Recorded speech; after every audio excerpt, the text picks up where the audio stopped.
Olá pessoal, vamos iniciar nossa aula de hoje, aula de conteúdo novo de filosofia. Vamos começar a falar de política, né? Entramos em uma unidade nova, unidade 4. Além de ser dividido por aula, nossa apostila é dividida por unidades temáticas, né? E a unidade 4 é filosofia política, o tema dela. Na página 42 de vocês, vamos começar a falar da introdução ao pensamento político. E nessa aula de introdução ao pensamento político, nós vamos trabalhar dois filósofos conhecidos nossos, filósofos da antiguidade. Muitos assim entendem que são os maiores filósofos da história. Eu também tendo a entender dessa forma. Um deles é o Platão e o outro é o Aristóteles. Vamos entender um pouquinho o que cada um deles fala sobre política e entende sobre política. Começando com o mestre, né? O mestre de Aristóteles, Platão. Platão conforme a gente já viu, né, um autor que defende aquela teoria filosófica do inatismo, de que as ideias já nascem nas nossas cabeças, né? Que existe um mundo das ideias perfeitas, que é anterior a esse mundo, e todas as ideias que a gente tem na nossa mente, ela tem uma existência anterior a essa realidade sensível. Essa temática que foi trabalhada por ele no mito da caverna, né? Então, todas as ideias de justiça, de liberdade, de garrafa, de galinha, de tudo que é coisa, tudo que a gente vê, se eu olho uma garrafa, eu identifico isso como garrafa porque em uma realidade anterior eu tive contato com a ideia perfeita de garrafa. E em relação a tudo qualquer tipo de ideia desse jeito, né? Então, quando vai falar de política, o Platão também vai procurar retornar à forma perfeita de política, né? Então, quando vai pensar em uma república, o Platão procura idealizar essa república perfeita, né? Retomar racionalmente, através do diálogo, como seria essa república racionalmente perfeita. Sempre bom lembrar, né? Uma república idealizada. Então ela não tem existência na nossa realidade. Não tinha existência na época de Platão. Platão então vai procurar uma construção racional, um modelo, para a partir desse modelo então os seres humanos poderem balizar suas ações políticas. Então o Platão não parte de uma análise da realidade política em si. Ele faz uma construção ideal política. É sempre bom frisar, né, que o Platão ele era um severo crítico da democracia ateniense. Primeiro, é fácil identificar, né, a democracia que levou à condenação de Sócrates, né, o mestre de Platão. Então, Platão entendia que a democracia ela dava o poder a homens medíocres, porque a maioria dos homens eram medíocres, não eram homens instruídos racionalmente, eram aqueles homens que estavam na caverna, né, utilizando aí a metáfora do mito, e então um sistema político onde o poder estava na mão desses homens, os sofistas, né, sempre bom lembrar, os sofistas dominavam a ágora, as votações em Atenas com sua capacidade de convencer os outros, então uma cidade democrática não poderia ter sucesso para Platão. Platão vai trabalhar suas ideias políticas nesse livro aqui, ó, A República. A República de Platão, que ele vai fazer a construção da República Ideal. E é nesse livro aqui que estão os escritos mais conhecidos de Platão, né? No livro 3 está o mito do Anel de Giges, importantíssimo para a ética, e no livro 7 que está o mito da caverna. Então está tudo nesse livro aqui, a República. Tudo que ele constrói é pensando essa República perfeita. Tá certo? Então, ao trabalhar com uma ideia de república, não uma realidade, uma ideia de república, Platão ele vai fazer uma observação da sociedade e dos homens e ele vai fazer uma nova metáfora. Ele vai dizer que a sociedade é dividida assim como o corpo humano. Segundo Platão, o corpo humano é dividido em três partes: a cabeça, o peito e o ventre. A cabeça seria a fonte da razão, o peito a fonte da vontade e o ventre do desejo. Então, o corpo humano é dividido nessas três partes, cada parte responsável por um pela razão ou por outras vontades e emoções humanas. E a sociedade também é dividida em 3 grupos humanos. Um grupo onde prevalece a razão, então um grupo mais ligado à cabeça. Um grupo onde prevalece a vontade, mais ligado ao peito, né? E um grupo onde prevalece o desejo, mais ligado então ao ventre. Então, esses 3 grupos compõem a sociedade humana. E na hora de montar o seu sistema político, Platão vai dizer que cada um desses grupos tem que tomar um certo lugar na cidade, tá certo? Então, o primeiro grupo dentro da cidade dessa cidade ideal de Platão, seria o dos governantes. Esses governantes seriam os homens ligados à razão. O segundo grupo seria dos homens ligados à vontade, né? A metáfora do corpo lá, o peito. E esse grupo seria dos guerreiros. E o terceiro grupo ligado ao desejo seria o grupo dos trabalhadores. Então, fazendo essa metáfora do corpo, cabeça, peito, ventre, ligado a virtudes, razão, vontade, desejo, ligado a cada uma das classes. Governantes ligados à razão, guerreiros à vontade, trabalhadores ao desejo. Tá certo? Mas se a gente pegar esses 3 elementos, né, razão, vontade e desejo. Bom, é simples entender. Para Platão, a razão é perfeita, né? Tanto que é a razão que nos leva ao caminho da verdade. Então, somente a razão é virtude pura. Só tem coisa boa na razão. A vontade, ela pode ser virtuosa ou viciosa. Ela pode ser boa ou ruim. Ela pode ser usada para o bem ou para o mal. E a mesma coisa do desejo. Então, o Platão vai dizer o seguinte: os governantes devem fazer o uso da razão para governar, porque a razão ela detém o bem, né? E a partir desse uso da razão, os governantes vão conduzir as outras classes, os guerreiros, que têm a vontade, e os trabalhadores que têm o desejo, ao caminho da virtude.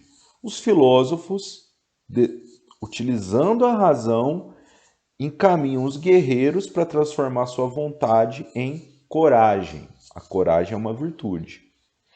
E os filósofos governantes utilizam sua razão para controlar o desejo dos trabalhadores e gerar temperança, equilíbrio. Então, cabe ao filósofo ser o governante, porque detendo a razão, ele vai saber ordenar racionalmente as demais classes para o caminho da virtude. Então, quem tem a razão, os filósofos manda, são os governantes. Aqueles da emoção, os filósofos vão conduzir eles para a coragem e eles vão apoiar os governantes e proteger a cidade. E os trabalhadores que têm o desejo instintivo vão obedecer para controlar esse desejo e ter a temperança. E assim teríamos uma cidade equilibrada, onde cada um faria sua função da melhor maneira possível. Então, essa república é do Platão. Essa república é governada por filósofos, que são os detentores da razão, os dominadores da razão. Então, se a razão é perfeita, não tem por que deixar alguém que não é detentor da razão mandar. Para ele, esse era o problema da democracia, né? Pessoas que não eram tão instruídas tomando decisões. Então, para ele, esses governantes seriam todos filósofos, ou o termo que ele utiliza, né? Filósofo-rei. Então, esses filósofos reis governariam a cidade. E aí tem mais algumas características peculiares dessa república do Platão. Platão vai dizer que essa república idealizada, ela não possui propriedade privada. Por quê? Porque, segundo o filósofo, a propriedade privada é fonte da cobiça e da discórdia. Isso levaria a cidade para o caminho do vício, não da virtude, porque geraria competição entre os homens, entre os cidadãos da cidade. Dentro da República Platônica, a família perde importância. Não é que a família deixa de existir, mas ela perde importância. Porque, fazendo uma construção racional, Platão diz o seguinte: nessa república, a gente não pode ter tratamento diferenciado, né, por nascimento. Só devemos ter tratamento diferenciado por capacidade, né?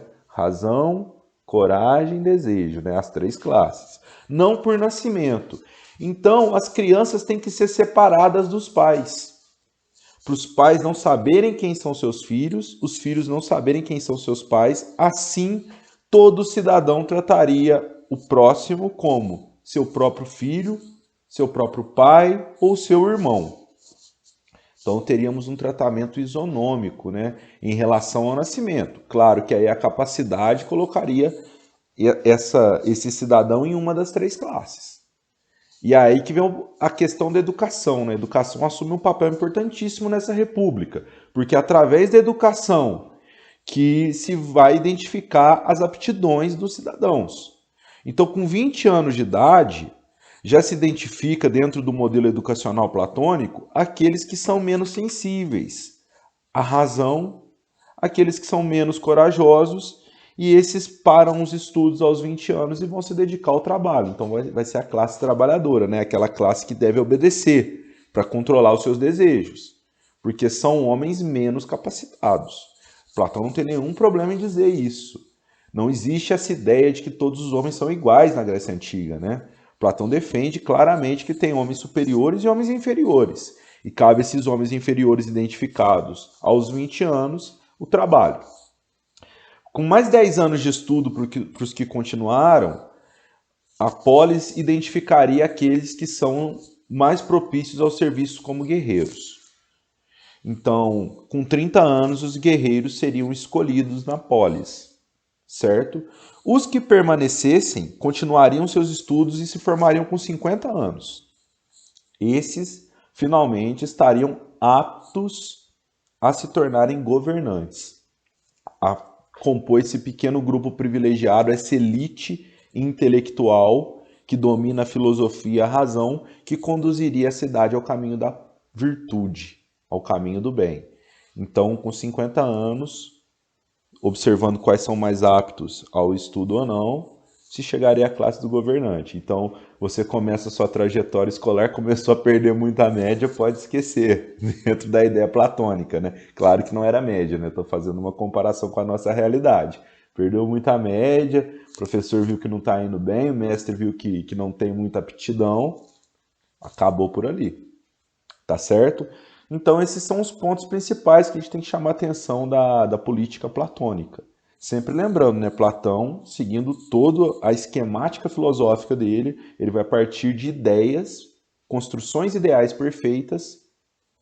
O debate político dele se dá em torno da construção ideal de uma república perfeita. Não se dá em torno da realidade política que ele vivia, que inclusive era criticada demais por ele. A democracia ateniense, hoje vangloriada, né? Hoje se fala em Atenas como uma das virtudes, a democracia de Atenas, para o Platão era extremamente maléfica, conduziria a polis para a decadência. Então, entrando em Aristóteles, né, conforme já estudamos anteriormente, quando a gente falava de epistemologia, né, teoria do conhecimento, agora a gente tem que pontuar que Aristóteles tem uma diferença fundamental em relação ao Platão, né? O Aristóteles não acredita em ideias inatas, ele não acredita nessas ideias perfeitas que existem em um outro plano. O Aristóteles entende que o conhecimento parte dos sentidos, né? A gente tem a nossa experiência sensorial, a razão organiza isso que a gente experimentou e cria ideias. Então, isso é fundamental para a gente entender a forma que ele vai encarar a política, né? Então, Aristóteles ele vai procurar analisar as experiências políticas que existiam na época dele, analisar racionalmente, né, filosoficamente, para compreender quais são as melhores formas de política. Então, ele não imagina cidades ou cidadãos perfeitos, né? Ele não idealiza uma polis, ele não idealiza um cidadão.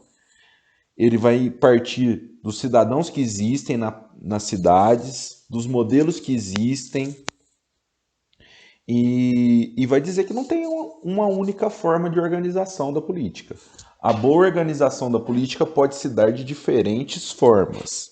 Não é de uma única forma, como para Platão, né? Platão ele idealiza a república, então essa é a forma perfeita, todos devem aplicar ela. O Aristóteles não. O Aristóteles vai partir da realidade. Ó. Que cidadão que a gente tem nessa cidade? Ah, é esse cidadão? Então o melhor modelo político vai ser esse. Então essa é a primeira coisa que eu gostaria de pontuar sobre Aristóteles. Aí vem um segundo ponto fundamental do Aristóteles, né? Não sei se vocês lembram quando a gente conversa sobre teoria do conhecimento do Aristóteles, ele vai falar que toda substância tem 4 causas, né?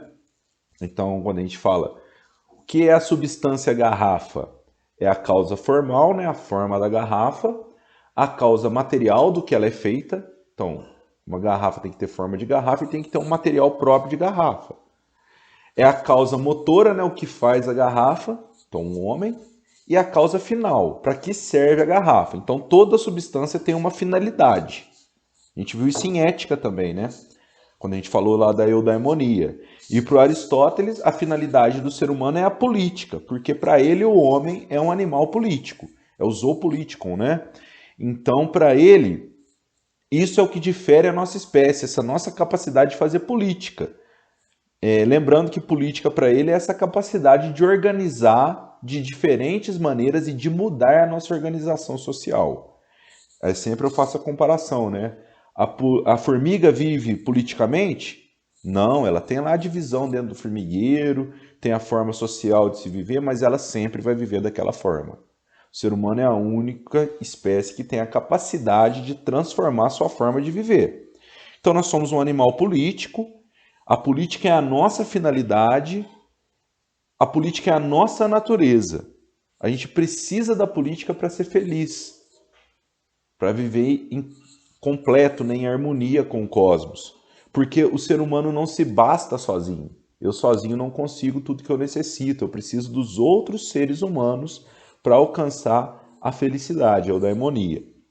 Tá certo? Então, a nossa causa final, a causa final do homem é a melhor vivência em grupo, buscar a melhor vivência para o nosso grupo. Manifesta através de leis justas dentro da cidade. Então a finalidade do homem é a política. E por isso que ele traz o livro dele que fala da política, esse aqui, A Política de Aristóteles, né? Esse é o título dele. Tem um trecho aqui que ele inclusive, ele vai trabalhar muito essa questão da necessidade que a gente tem do outro para ser feliz, né? Ele vai dizer: o interesse geral reúne os homens, pelo menos enquanto dessa união possa resultar a cada um deles uma parte da felicidade. Algumas vezes é unicamente para viver juntos que eles se reúnem e estreitam os laços da sociedade política, porque talvez haja um pouco de felicidade no próprio ato de viver assim. Então, o próprio ato de viver junto já traz felicidade ao homem, porque essa é a natureza dele. Ele não nasceu para viver sozinho, tá certo? Então, observando isso, né, o Aristóteles vai dizer que a nossa finalidade é buscar as leis justas, buscar a nossa formação como cidadão virtuoso. Aí é importante lembrar o que é virtude para o Aristóteles e para quase todos os gregos, né? Quando se fala de virtude na política, é colocar o bem público acima da vontade particular. Então, uma cidade com leis justas, leis virtuosas, seria a cidade com leis pensando no bem comum. Não que um grupo pensou as leis para o benefício próprio e fez elas se aplicarem na cidade, né? Então tem esse elemento a ser destacado aí, ok? Então é a primeira parte aí da política aristotélica. Ao analisar a época que ele vive, Aristóteles vai dizer que existiam 3 formas de governo ali naquela época na Grécia. Sendo uma monarquia, governo de um só, a outra a aristocracia, o governo de um pequeno grupo, né, de uma elite, e o terceiro modelo a democracia, o governo de todos. Sempre importante falar, né, quando eu falo todos, são todos os cidadãos. Na democracia ateniense, como vocês já viram lá em história, e até em filosofia mesmo, na democracia ateniense, a gente tem um grupo reduzido de cidadãos, homens maiores de 21 anos, filhos de pais atenienses, né? Era aproximadamente 10% da população da polis. Mas o Aristóteles fala que tem essas 3 formas de organização.